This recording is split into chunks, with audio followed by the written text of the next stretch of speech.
there was a really cool study that was done looking at the patient population from both the COMBI-D and the COMBI-V studies. So COMBI-V was dabrafenib trametinib versus vemurafenib. That was the trial that partly led to the approval of the combination dabrafenib trametinib.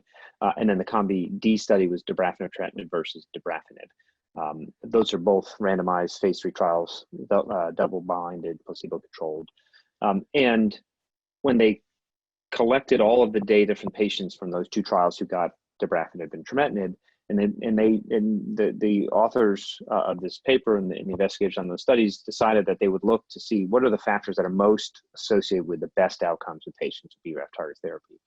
And I guess in some ways it's not that surprising. Patients have to have a good performance status. So patients with the performance status of 0, patients had a normal LDH, and patients had limited number of disease sites.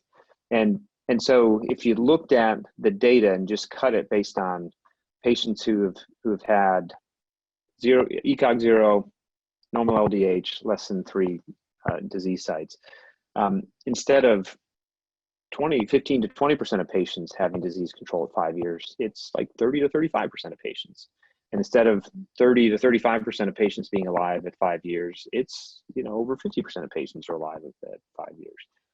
So you can identify these patients that are going to do best. Now, we don't have that exact data with immune checkpoint inhibitor therapy.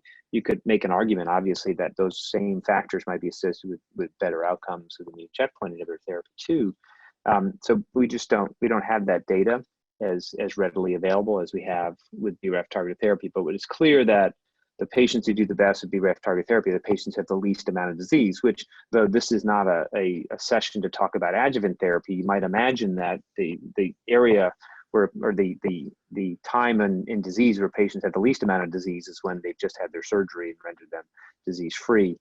And so that's an argument, if you extrapolate that data into the adjuvant setting, that we may be helping out patients even more with BRAF targeted therapy in that setting.